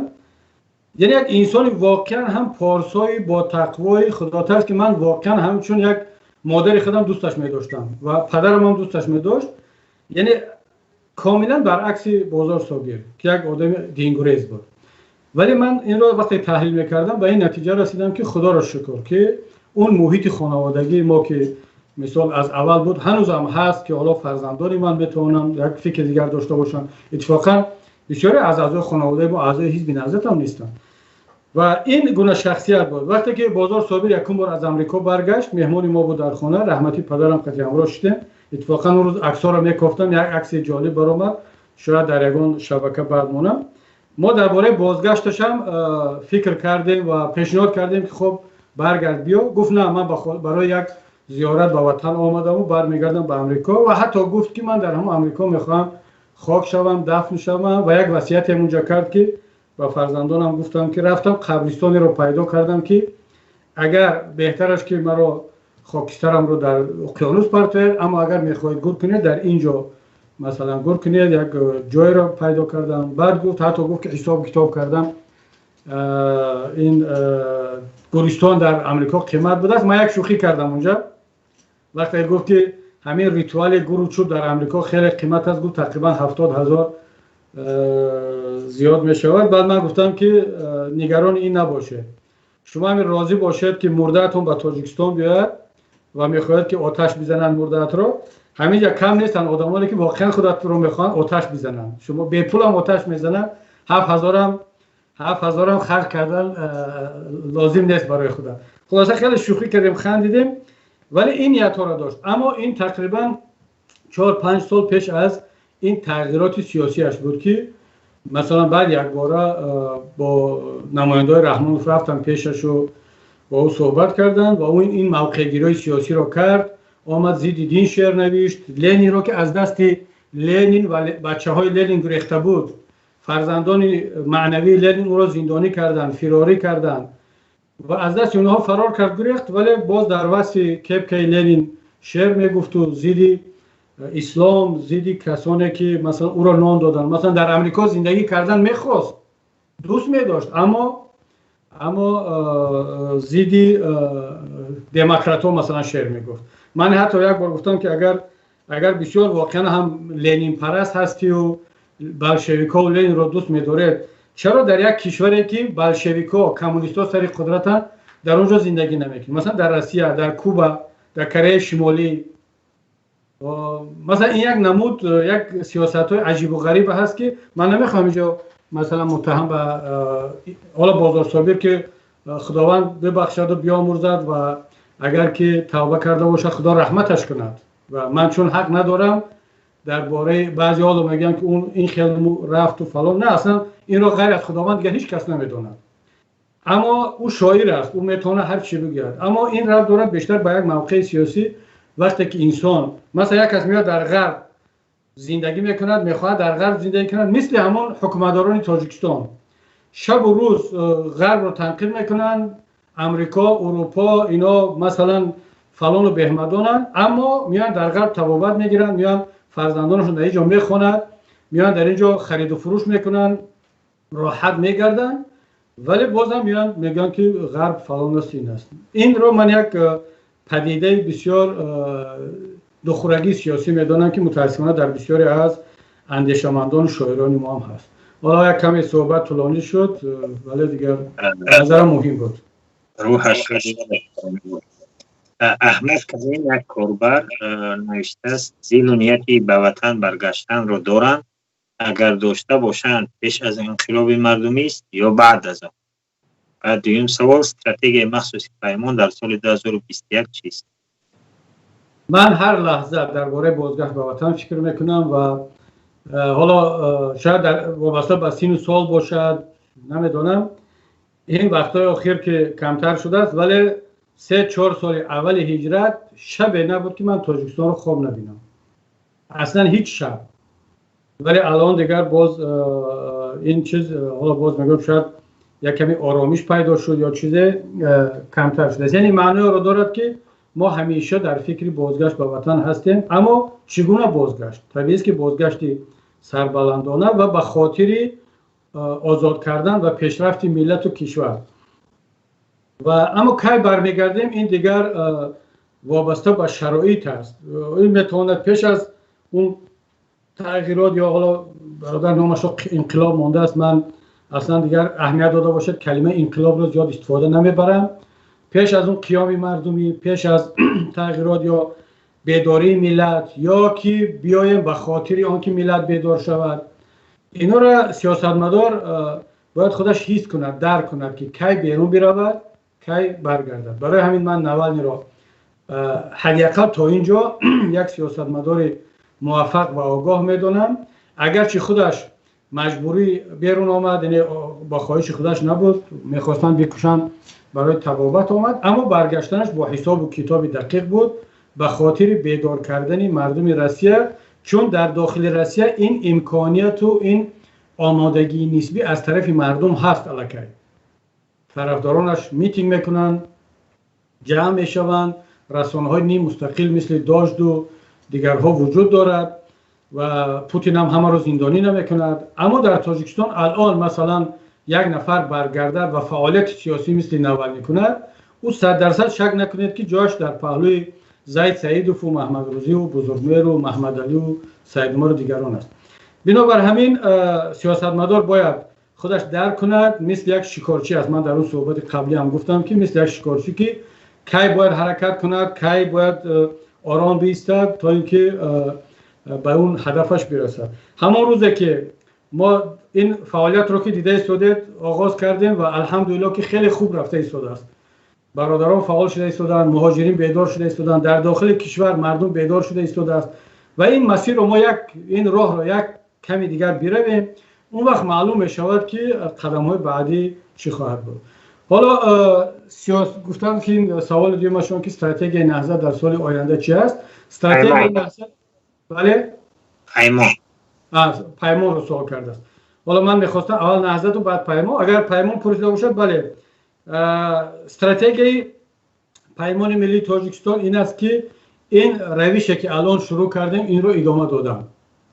یعنی ما وضعیت یک سال آخرمان از 2 سال پیش فرق میکرد. انشالله باور داریم که سال 2021 از 2020 بهتر خواهد بود و مهم که این دینامیکا یا این تمپ کم نشود، پایین نرود و شاید هم اگر در بعضی حالات ها حالا هیچ کس نمیداند که چی میشود، بعضا میشود که در یک مدت باز یک کمتر سرعت ضعیف میشود، اما مهم که ما این راه خود را ادامه داده توانیم و استراتژی ما در حال حاضر، منظورم اون برای سال 2021 پرسید، معمولا برای سال 2021 برای یک سال یک تصمیم یا نقشه استراتژی نمیکشن، این بیشتر به تاکتیک ربط دارد. اما وقتی که درباره استراتژی گپ میزنیم ما میتونیم بگیم که پیمان ملی تاجیکستان استراتژی عمومیش این است که مردم را با مردم تماس بیشتر بگیرد، مردم را در فضای سیاسی وارد کند، برگرداند، چون مردم تاجیکستان یکی از مردمی در جهان از همه اینا میگن اپالیتیچنی، یعنی البته همون کینای شوری که اگر کافکاس که پلین سر تماشا کرده باشد اون قهرمانش یک گپی خوب دارد که میگه اپالیتیچن رسوجدایش، یعنی معنی را دارد که درک سیاسی نداریم. مردم تاجیکستان طبق گزارشی که دانشگاه اگزیتر بریتانیا کبیر کارشناسانش نشر کردن، یکی از مردمی در سطح جهان سیاست گریزترین هست. چرا؟ مردم از سیاست بیزار شدن، مردم از سیاست خسته شدن و فکر کردن که سیاست یک چیزی افلاسی خطرناک است. اگر به سیاست مشغول شدی یا زندانی میشوی یا مالکیت رو از دست میدهی یا یگان مشکلی دیگر حکومت به سرت میاره و این باعث آن گشت که سیاست کشور در دست از یک طرف در دست یک عده دزد غارتگر مثل رحمانوف و اطرافیانش شد، از طرف دیگر یک مقدار اینا رو میگن پلیتیکان، یک سیاستمدار نیست، سیاستمآبان و دست اینها افتید و تاجیکستان به همین روز رسید.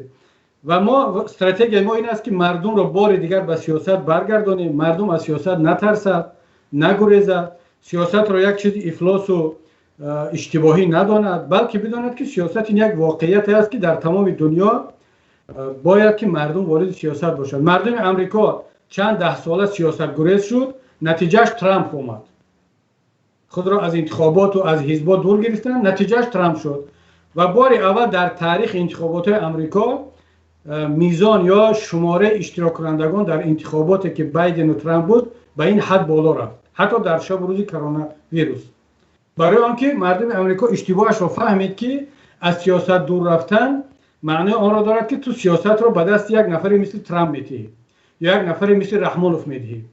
برای همین استراتژی ما در عموم این است که باید مردم از سیاست آگاهی داشته باشد. وقتی که از سیاست آگاهی داشته باشد خودش دیگر درک میکند که رحمانوف کی است، کبیری کی است، سیوم و چهارم کی است و حتی درک میکند که کبیری در گیجا اشتباه کرده است، کورکورانه از من پیگیری نمیکند، طرفداری نمیکند، کورکورانه از رحمانوف طرفداری نمیکند.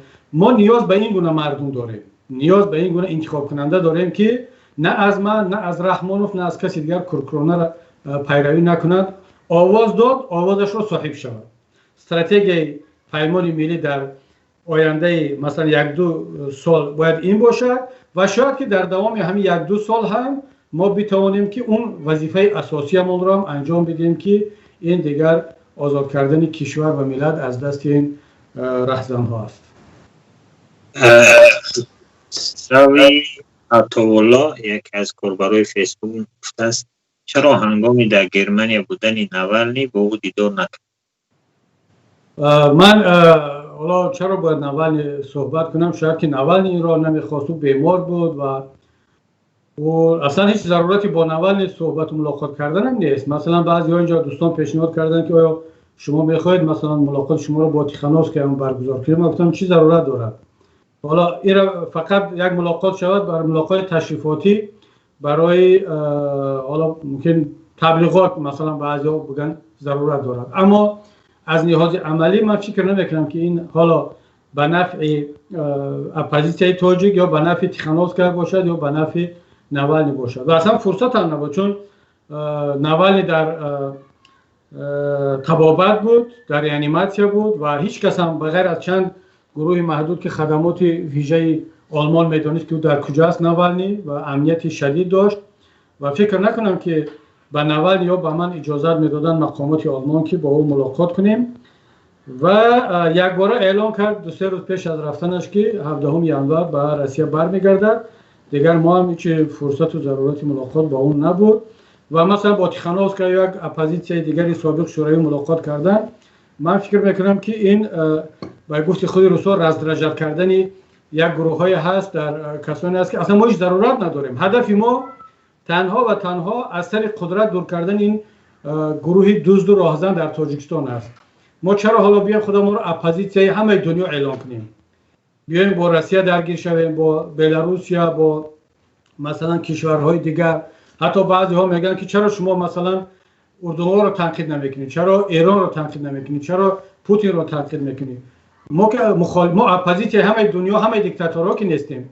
بله اصولا من آشکار گفتم و باز تکرار میکنم که شخصا خودم، حالا این موقع پیمان موقع نهضت نیست، موقع شخصی من کاملا مخالف همه گونه دیکتاتورها در دنیا هستم. چین پوتین هست، چین کسی دیگر هست، این در ایران است، در ترکیه است، در بلاروس است، اصلا اهمیت نداره. در تاجیکستان من بارها موقع خودم رو ضد ترامپ اعلام کردم. معنی ندارد که من ضد خودم رو میخوام ضد آمریکا بگم. نه، برعکس آمریکا را کشور دموکراتی میدونم، اگرچه در سیاست‌های خارجیش خیلی ناراضی ام، بخصوص در سیاست داخلیش یک دموکراتی دارد، در خارج متاسفانه اشتباهات زیادی آمریکا هم دارد.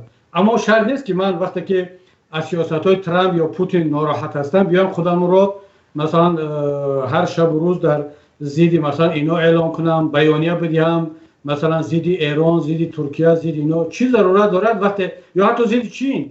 شما میدونید که من در موقع گیری هم میگم که در این سیاست ها من راضی نیستم، اما نمیام یک بیانیه شدیدالله ضد چین بدیم که زمین های ما را گرفت گفته. این زمین ها را رحمان افتاد به چین و به هر کسی هم که میداد میگرفت دیگر.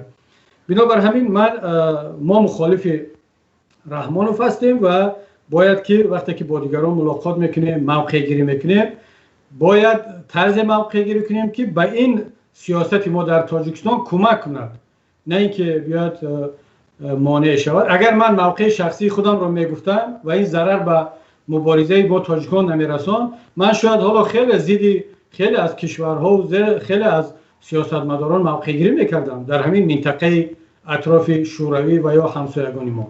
اما چون من مسئولیت دارم که این مبارزه ما به پیروزی برسد و من تنها نیستم در پیمان ملی یا در نهضت، من حق ندارم موقع شخصی خودم رو بیام اعلام کنم و اون رو کار کنم که همه اپوزیسیون و مهاجرین ما در روسیه از این کار ضرر ببینن. ابو محمد خراسانی است که سوال با استاد کبیری، اگر در تاجیکستان تغییرات آمد با چاپلوسان چه خیلی معامله خواهد شد و یگان مکتبی تعلیمی برایشون میکشه؟ اصلا چاپلوسی در این طبیعت است. همون چاپلوسانی که امروز از رحمانوف چاپلوسی میکنن، اگر همین برادر که سوال داده است خراسانی گفته همین پرزیدنت شود، همون چاپلوسان شاید همش نه، یک قسم زیادش باز از این نفر تعریف و تمجید میکنن، با نفرهای علاوه‌ای اضافه میشد. بنابراین همین من دیروز در یک جلسه بفکر داخلی حزبی هم بود که بعضی گفتن که من به همون مقداری که آدمانی که همیشه تنقید میکنن و همون مقدار از اونا پرهیز میکنن، برابر آن که از آدمانی که فقط تعریف میکنن و یک مقدار تملق هم در کارشون هست. ما اولین کار میکنیم اینکه رسانه‌های دولتی رو اصلا حکومت باید رسانه نداشته باشد. در تاجیکستان آینده مثل گرجستان حکومت تلویزیون دولتی یا تلویزیون حکومتی انیقترش بگیم، میتواند اون دولت اساسگذار یک تلویزیون باشد، مبلغ گذاری کند، اما در اختیار حکومت نباشد. اون باید در اختیار یک گروه از جامعه شهروندی، کارشناسان اینها باشد. وزارت ها باید که رسانه نداشته باشند و حزب های سیاسی هم باید که رسانه نداشته باشند. حزب سیاسی، حکومت، وزارت میتواند یک پرس ریلیز نشر کند، موقعش را بگوید. اما در شرایط امروزه چرا اپوزیسیون باز رسانه دارد؟ برای آنکه بدون اون مبارزه برده نمیشد. حکومت 7-8 تلویزیون دارد، هر شب و روز تبلیغ کرده شده است ضد ما به طرف خودش، ده ها صدها گازیته دارد، یک ارتش کلانی روزنامه‌نگاران دارد و باز بعضی روزنامه‌های بنا مستقل را هم در اطراف خودش گرفته است. بعد ما در این شب و روز مجبور هستیم که بیایم بعضی رسانه‌های حزبی یا نزدیک به حزبی را تأسیس دهیم. اما پیمان ملی وقتی که آمد رسانه‌های حکومتی و حزبی را از بین میبرد. رسانه‌ها باید مستقل باشند یا از افراد مستقل خصوصی یا جمعیتی باشند. دوم، برای چاپلوسی، برای خوشامد، برای مثلا تملق منصبداران باید که من نمیدونم اگر حقوق شناسان بگن که آیا میتوان یک معیار حقوقی جاری کرد یا نه، یا حداقل یک معیار ارزشی و اخلاقی جاری کرد. حداقل ما بیایم حدیث پیامبر اکرم صلوات الله علیه را به مردم تعلیم بدیم که اون بزرگوار گفتن که شما بروی با چشم یا بروی اون خوشامدگو خاک بپاشه. به معنای نبود که یک مشت خاک را بگیره و به دهان اون بپاش، به دهانش بپاشه. معنی او را دارد که خودت او را بگو برادر، یا با رفتار نشان ده که این خوشامد و تملق تو به من در کار نیست، من ناراحت شدم از این. بنابر همین من فکر میکنم که حکومت بعدی باید نه تنها در این مسئله چاپلوسان و خوشامدگویان، در بسیار کارهای دیگر یک نمونه باشد، نمونه یک حکومت مردمی خیلی هم خاکساری ساده را هم نشان بدهد و اثبات کند که حکومت در خدمت مردم است، پرزیدنت در خدمت مردم است. 5 سال 4 سال حد اکثر 10 سال خدمت کرد، برود نفقه، یک مردم دیگر بیاد، یک کسی دیگر باز خدمت کند. با اون چاپلوسی نه، چاپلوسا اگر حکومت رفتار درست کرد، سیاستمداران رفتار درست کردن، نیاز به چاپلوس نمیمونه دیگر. چاپلوسا خودشون از بین میروند. یک آدم پرزیدنت رحمانوف تعریف را دوست می‌دارد که چاپلوس پیدا می‌شود. رحمانوف یک طرف میاد بعضی دروغ میگن که عکس‌های ما رو در همه جا پهن نکنید، با من عکس نگیرید. ولی این را از طرف دیگر بعد در شب و روز در تلویزیون خودش را تعریف میکنن، با خودش عنوان پیشوای ملت میدهد، اساسگزار اینا میدهد. یعنی معلوم شد که دروغ است. اگر رحمانوف واقعا هم میخواست که او را تعریف نکنن، مثل مرکل رفتار میکرد، مثل حالا زلنسکی رفتار میکرد. شما ببینید مرکل مگر کارهای بد کرد برای آلمان که الان هم رفته است از قدرت، اما مرکل رو هیچ کس خوشامد نمیگه، مرکل رو تعریف نمیکنه، چاپلوسی نمیکنه، برای آنکه با رفتارش نشان میدهد که نیاز به یگان تعریف و تشویق و چاپلوسی ندارد. بنابر همین اگر ما در حکومت آینده طرز رفتار کنیم که با چاپلوس نیاز نماند، اونا خودشون نابود میشن میرن. یک مثلا شما اگر یک خبرکش پیش شما یک خبر رو بکشد بیاره، شما رو بگه که برادر دیگر پیش من خبرکشی نکن، خبرکشا خودشون کم شدن میگیرن، حداقل در اطراف تو خبرکش نمیمونن.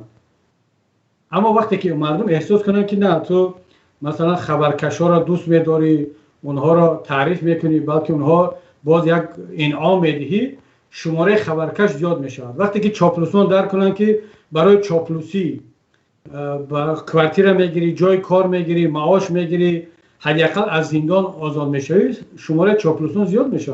من برای هم گفتم که بازار صابر وقتی این کار رو شروع کرد، صاحب منبر شد و تلویزیون شد و رحمانوف رو در قصر ملت پذیرفت و صاحب خانه کرد و به یک آبروی دنیایی را برای او هدیه کرد، صف چاپلوسان در تاجیکستان خیلی زیاد شد. اگرچه خود بازار صابر نیاز به هیچ گونه چاپلوسی نداشت و شاید چاپلوسی هم نکرده بود، شاید اون میگه موقع شخصی من است، اما راه را این سیاست رحمانوف برای چاپلوسان باز کرد که دیگر حالا میبینید کارشناس، سیاستمدار، روزنامه‌نگار، نوازنده، سراینده، حتی ملاها که اون وصفی را که از رحمانوف میکنن از خدا و از پیامبر نمیکنن. باور کنید با اون صمیمیتی که والا صمیمیت دروغین است، با اون حدت و با اون محبت ظاهری که از رحمانوف گپ میزنن، وقتی میاد خطبه نماز جمعه را میخواند، اون مدح خداوند و مدح پیامبر رو همین خیل توتیوار اذیت کرده است از زبانش جاری می شود، اما وقتی که درباره رساندن پیام پرزیدنت میگوید اون عنوانهای پرزیدنت را بسیار بدون غلط تکرار میکنند. روزنامه‌نگارش هم، ملا هم، سیاستمدارش هم، همش هم. اما وقتی که میاد با صفاتهای پیامبر و با صفاتهای خداوند میگذارد، اون یک سرسری همون کرکرانه اذیت کردگیش رو میگه و میره. این دیگه علاقه فرهنگ شده است. ما باید کاری کنیم که دیگر نیاز به یگان چاپلوسی و خوشامد و تعریف در وصف رهبر دولت و حکومتداران نباشد. محمود جان، حالا نمیدونم اگر سوال ها باشد 5 دقیقه تنفس اعلام کنیم که هم وقتی نماز شده است که مردم نماز بخونن، بریم نماز بخونیم و برگردیم. 5 تا 10 دقیقه اگر اجازت باشد. یا چی؟ من فکر میکنم استاد یک دو سوال دیگر را بگوییم و بعد یک باره استراحت یک چی بکنیم و باقی مانده سوال های باقی مانده را یک دو روز بعد باز مردم خبر میکنیم، بینندگان خبر میکنیم یک دو روز بعد. بس یک دو سوال کوتاه که دیر نشد ان شاء الله دوام میدیم. بسیار. امین جان ولیوف یک کاربر در فیسبوک نوشته است که اونهایی که در امنیت مردم اذیت میتونن در پرکاتورا، همه کارمندانی وزارت کارهای داخله اینها و در عموم مقامات که اذیت اینا میکنن و پول میگیرن، خانه های مردم و مال و ملک مردم گرفتن، در حالت تغییر حکومت، تغییر وضعیت، شما با این کارها چه خیلی میکنید؟ آیا اونها را به محکمه میکشید؟ پول مردمی که غصب شدن برمیگردونید؟ چه خیلی میشود؟ ببینید بسیار سوال دشوار است و سوال پیچیده هم هست. وقتی که ما بگیم حکومت آینده باید که عدالت رو برقرار کند، عدالت فقط یک بحثی آینده نیست، بحثی امروزه هم هست، بحثی گذشته هم هست. مثلا نباید یک جنایتکار وقتی که امروز جنایت کرده ایستاده است، رحمانوف جنایت کرده ایستاده است، وزیرانش، البته نه همه وزیرانش، من باور دارم و معلومات هم دارم که بعضی وزیرانی که وزیرای اساسی نه، اون وزیر فرهنگ است یا اون حداقل از کیسه مردم نمیتونه، ولی جانشین وزیر، نچالنیک اپراولینیا، سردار میلیتسیا، امنیت، اینها، رئیس جماعت، وقتی که امروز جنایت کرده ایستادن، امروز دزدیده ایستادن، امروز مردم رو زندانی کرده ایستادن، امروز مردم رو تحقیر کرده ایستادن، این جنایت کرده ایستادن. اگر ما بیایم بگیم که نه، ما وقتی که فقط برای آن که حکومتدارای حاضره رو نترسانیم و بعد بگیم که اینها هم در پهلوی ما قرار بگیرن، بگیم که نه ما هیچ کس رو غیر از خود رحمانوف به دادگاه ملی کشیدنی نیستیم، این معنی آن را دارد که ما عدالت رو برقرار کردنی نیستیم. این معنی آن را دارد که ما هم یک فرصت طلب هستیم که میخواهیم فقط به جای رحمان یک کسی دیگر بیاد. اما اگر ما میخواهیم که عدالت برقرار شود و باز ما هم ظلم نکنیم، این نکته خیلی مهم است.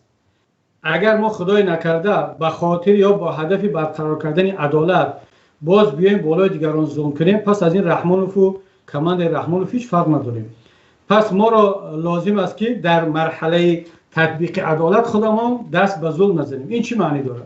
معنی آن را دارد که الان بارها تکرار کرده ایستادیم که تا امروز بسیاری از حکومتداران میگویند هنوزم که میبخشید ما مجبوریم، ما دیگر هیچ علاج نداریم. وقتی که منم در داخل تاجیکستان بودم میگفتم به بعضی مقامات منصبدار، حتی وزیر به من میگفت که میبخشید من شما را میفهمم، صحبت شما را درک کرده ایستادم، اما من یک اجراچی ام، مرا دیگه سفارش دادن، من چیکار کنم دیگه؟ من میگفتم خب 50%ش دروغ میگه، ولی 50%ش خب بالاخره شاید راست هم باشد. اما امروز گفته ایستادم که دوستی عزیز، برادر، هموطن، جنایتتون از حد گذشت، حداقل از این به بعد جنایت نکنید. این دیگر بخشیده نمیشود. بعض این آدم میاد باز همون یتیموف است، همون رمضان رحیم زاده است، همون یوسف رحمان است، از این باز بدتر میشود. بعد چیکار کنیم ما بیایم در آینده بگیم که خب این مجبور بود و ما اینا مردم جزا نتیاد در دادگاه کشیده نشود؟ نه برادر، این خیلی نمیشود. یعنی وقتی که یک آدم جنایتی آشکار میکنن او باید حتما جزا داده شود. برای مثال یک تاجر را بازارش رو کشیده گرفتن، مالش رو کشیده گرفتن، بیزنسش رو کشیده گرفتن، او رو ما چیکار کنیم؟ حالا یک کسی دیگه اومد صاحب شد خانه یک کس رو گرفت، ما فقط به خاطر اینکه این بعدی ضرر نبیند ما حق رو برقرار نکنیم؟ نه، باید که حتما باید برقرار شود. برای همین در دادگاه بین المللی هم جنایت هایی که ضد بشریت هست سراغ داونستی ندارد، مهلت گزارش ندارد. بعضی جنایت ها هست که اون مهلت گزارش دارد، 3 سال 5 سال که گذشت تمام دیگر. اما بعضی جنایت ها دیگر مهلت گزارش ندارد. بنابراین همین در این مسئله باید که حکومت بعدی خیلی با انصافانه رفتار کند، مشرکانه رفتار کند و کسانی که واقعا هم باعث آن شدن که مردم در زندان ها اذیت شدند، زندانی شدند، مردن در زندان ها، کاوید شدن، اونها رو تبابت نکردن، اجازت ندادن. در تمام دنیا، حتی در ایران که حالا ایران کشور دموکراتی نیست، اما زندانی ها رو اجازه دادن که روان در خانه هاشون تبابت بگیرن. در تاجیکستان مردم مرد ولی تبابت نگرفت، دارو نگرفتن. خب اینا رو چیکار میکنید؟ اینا رو مگر نباید جزا داد؟ من فکر میکنم که اگر جزا ندهیم این عادلانه نمیشود، عدالت خیلی انتقام را چطور میکنید که مثلا در اینجا در این مسائلی که اونایی که ظلم کردن مسئله انتقام هم میآید؟ این با این به هیچ وجه اگرچه انتقام در شریعت هست، اما ما که از روی قانون‌های فعلا در اینجا هیچ کس دعوا نکرده است که ما میریم شریعت رو تطبیق میکنیم. الان تاجیکستان از روی قانون‌های دنیوی پیش رفته ایستاده است و حکومت بعدی هم وظیفه دار هست که قانون‌های دنیوی رو تطبیق کند، از روی آن عمل کند. در قانون‌های دنیوی کنستیتوسیا، کودکس جنایی هیچ واژه با نام انتقام وجود ندارد و نباید یک مبارز امروزه حتی اگر دیندار هم باشد، من خواهش میکنم مسئله رو آمیخته نکنید. باز یک ایده نیام میگن که پس نهضت اسلامی تاجیکستان و محیدین کبیری که رهبر نهضت است مگر ضد شریعت است که انتقام جزئی از مثلا ارزش است، در قرآن آمده است، در حدیث آمده است، در معیارهای فقهی هست. نه، این بحث رو با هم آمیخته نکنید دوستان عزیز برادران. اون جای خودش است. الان ما در تاجیکستان که در چارچوب معیارهای دنیوی عضو سازمان ملل هست، در عضو ABS هست، در این چارچوب گپ زده ایستادیم. اینجا هیچ حرف از انتقام نمیرود، اینجا حرف از برقراری عدالت میرود و اینو خیلی باید شفاف گفت. یگان جای ترس و نگرانی از یگان برادر، از یگان خواهر نیست که بعد بیان مثلا بعضی از دوستان میان ناراحت میشن میگن چرا این حرف رو گفتی. مثلا بعضی از برادرایی که دین محور هستن حالا ناراحت میشن، سلفی ها واکنش میکنن، مثلا گروه های دیگر میگن که پس فرق بین شما و رحمانوف چی است که رحمانوف هم میگه همین قانونهای دنیوی، شما هم میگید همین قانونهای دنیوی. نه دوستان عزیز، ما میگیم اون قانونهای دنیوی که در منفیت انسان هست عدالت رو برقرار میکند. نه همه قانونهای دنیوی مردود هستند یا اینکه باید رد شوند. و این مسئله این است، فرق ما در این است که ما میگیم قانون‌های را تطبیق میکنیم که در آن هم دیندارها و هم بیدینها در یک فضای عادل باید زندگی کنند پهلوی یکدیگر. پس در این حالت ما باید که عدالت رو تامین کنیم، در فکر انتقام اینا نباشه. بله من میفهمم بعضی اون نفری رو که مادرش رو اذیت کردن، پدرش رو اذیت کردن، خب مگر پدری ما رو کم اذیت کردن؟ مگر برادران و خویش و تبار و نبیره 4 ساله ما رو کم اذیت کردن؟ حالا ما اگر در فکر انتقام شوم باید بیام تمام اون رئیس محله اون دهه زرگر، رئیس جماعت، رئیس ناحیه، پلیسیا، من نام هر کدام اون میلیسیونر و امنیتی رو که خانه برادری من میرفت، خانه پدری من میرفت، همش رو میدونم. بعد وزیر، حالا همه رو باید که انتقام بگیریم؟ نه، ما از کسی انتقام نمیگیریم، ما عدالت رو برقرار میکنیم. اگر واقعا هم اون انسان احساس شود در اون دادگاه ملی که این عمدن آمد این کار رو کرد و هیچ امکانی کمک کردن به این طفل نداشت، به این پیرزن نداشت، به این زندانی نداشت، اصلا امکان نداشت، خب دیگر اون عفو کرده نمیشد. اما یک نفر رو واقعا میبینی که مجبور بود اما در وقت مجبوریت باز آمد به یک زندانی کمک کرد. ما ده ها حالت داریم که امروز هم اینا همش ثبت شده است که مثلا یک نفر میآید مجبور است که مثلا خانه یک اپوزیسیونر بیاد، باز در پهلوی آن یک طرز صحبت میکند و یک کمک میکند که این نفر زندانی نشود. این فرق میکنه دیگر از اون حالت. بنابراین همین از حالا وقتی که ما پیام میفرستیم که برادران و هموطنانی که در مقامات هستید، خواهران عزیز، شما فقط برای آن که کارمند حکومت هستید جنایتکار نیستید. این حکومت، هر حکومتی هم بیاد شما در اونجا کار میکنید، اما شما دیگر از این بعد فرمان و دستورهای جنایتکارانه این حاکمان دزد را اجرا نکنید. ضد هموطنانتان، ضد مردم مخالف، ضد مردم مبارز، خش و تباری آنها. و روزی که اون ساعت فرا رسید و مردم خودش ضد این دزدها قیام کرد، شما دیگر باید در پهلوی مردم قرار بگیرید.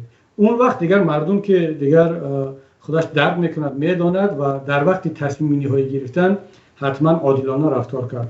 اما شما در اون روز هم باید بیایید مثلا مثل پلیسی بلاروس رفتار کنید، مثل دیگران که بزنید و بشکنید و مثلا زندانی کنید. بالاخره دیر یا زود ملت ها پیروز میشوند. یعنی این رو فراموش نکنید. یعنی شما یک روز میزنید زندانی میکنید، 2 روز 3 روز عذاب میتید، بالاخره ملت ها پیروز میشن. نشد از در تاریخ بشریت که یک حاکم ظالم تا آخر اون حاکم باقی مونده باشد. شما شکست میخورید، بعد از اون روز بترسید که دیگر مردم را پیش راهش نه کبیره گرفته میتواند، نه پیمان ملی، نه یگان کسی دیگر. مردم اون وقت واقعا هم مثل همون قذافی از گریبانتان میگیرد، بعد به همون حالت خواهید رسید. یا مثل دیگر دیکتاتورها، مثل چاوشسکو که در همین رومینیای اروپا 99% در انتخابات همگی 1 سال پیش نیکولای چاوشسکو در رومینیا آواز گرفت. 1 سال هم نگذشت، بعد همون انتخاباتی که 99% مثل رحمانوف آواز میگیرد، 1 سال بعد تغییرات شد، مردم کوچه آمدن تیربارانش کردن. البته ما نمیخوایم که در تاجیکستان خدای نکرده 1 نفر غیر عادلانه ضرر بیند. اما شما خودتون وقتی که میاد به دست خودتون مردم رو عصبانی میکنید، مردم رو به درجه میرساند که دیگه اون حرف هیچ کس رو گوش نمیکنه. بنابراین همین پیام ما در آخر این است که هموطنان گرامی که در حکومت کار میکنید از اون روز بترسید. اگر از خدا نمیترسید، دیندار نیستید، از روز قیامت نمیترسید، حداقل از غضب مردم بترسید که دیگر هیچ کس پیش روی آن رو گرفته نمیتونه. سلامت بینندگان گرامی، این بود صحبت قسمت اولی صحبت ما با استاد محیدین کبیری، رهبر پیمان ملی تاجیکستان و همچنین رئیس حزب نهضت اسلامی تاجیکستان. تشکر از شما میکنم استاد برای این که وقت دادین و صحبت ها را کردیم و همچنین از تمام بینندگان تشکر میکنم که وقت طلایی خود را گذاشتند و با ما بودند و انشاءالله 1-2 روز بعد باز با شما را خبر خواهیم کرد که قسمت دومی صحبت آنلاینی به استاد میکنم. سلامت باشد محمود جان و من تشکر میگم از هموطنان که صبر کردن.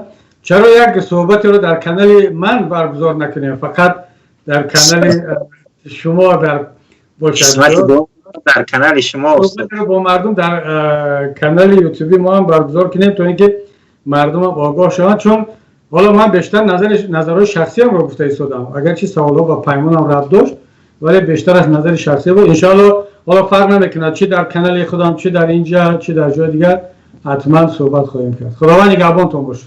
خدا نگهبان. در کنار. خدا نگهبان.